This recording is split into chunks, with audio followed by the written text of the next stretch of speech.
I'm nerdy and I cry a lot. You're caught up. So as a nerd, I go to Dragon Con every year. Anybody else Dragon Con? Do you guys know what I'm talking about? Oh my God.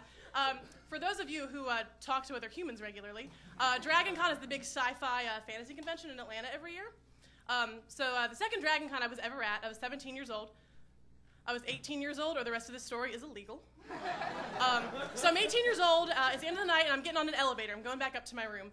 And I'm wearing like my cute like Renaissance fair outfit, like a muffin hat. I don't look hot. It's not like kitten ears and like a corset situation. So I'm on the elevator, 3 drunk guys stumble on after me. One of the guys looks me up and down and he goes, "Man, look at you. You must get all the nerd dick you want."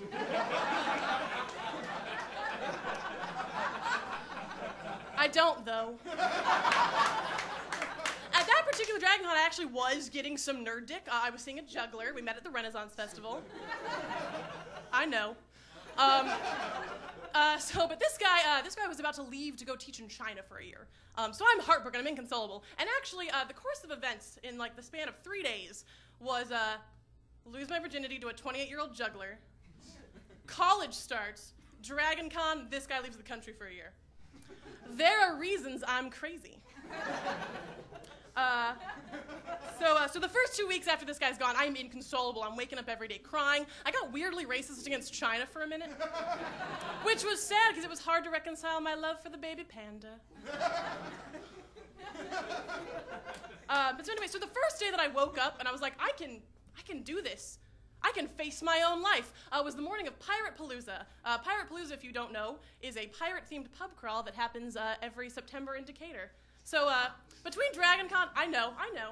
Between Pirate Palooza and Dragon Con, September in Atlanta is a banner month for costumed alcoholics. So it's Pirate Palooza. I got my cute pirate outfit on, I got my bandana, I am ready for this. So I go to Pirate Palooza, and Jack Sparrow's there, obviously. And the juggler has been blogging about his time in China. So I walk up to my friend just as Jack Sparrow. Remember, I'm feeling good. I look Jack Sparrow right in the eye, first person I talk to, and he just looks at me and goes, "You know he's never coming back."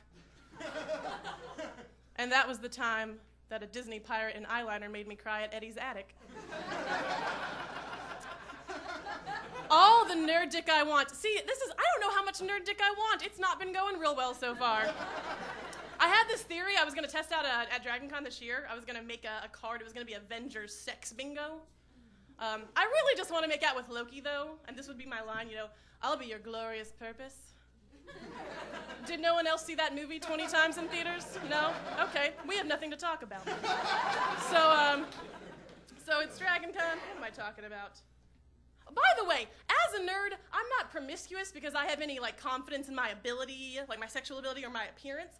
I'm promiscuous because every time the notion of sex even vaguely comes up, I'm like, well, this will never happen again. Yes, you're chubby and too old for me and emotionally compromised, but you have a blonde beard and that's as close to Thor as I will ever get. For Asgard! It turns out I didn't actually need to test this theory, this particular Dragon Con. I met a gentleman the night before the con started, and this is the beginning of a horrifying tale. A tale of loss, a tale of regret, a tale of felt, a tale of googly eyes.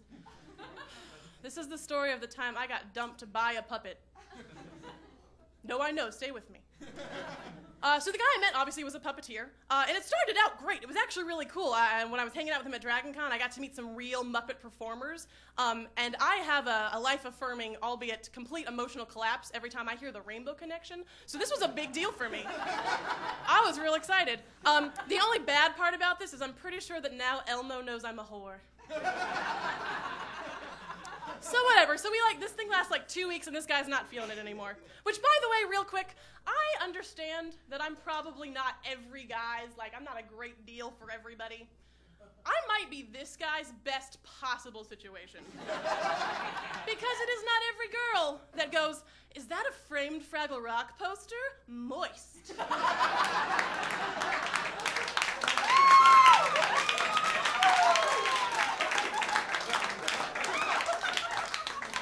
But whatever, he's not feeling it anymore. So we have a big sad talk at his house. I'm upset.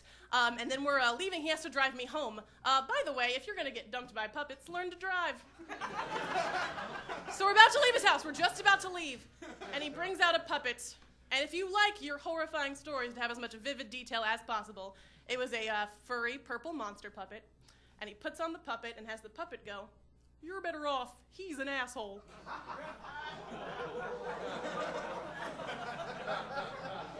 That can't unhappen to me.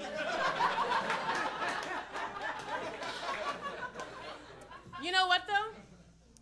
You'd think a puppeteer would be better with his hands. I talk too fast, so that's all for me. Thank you, guys. I'm Dani.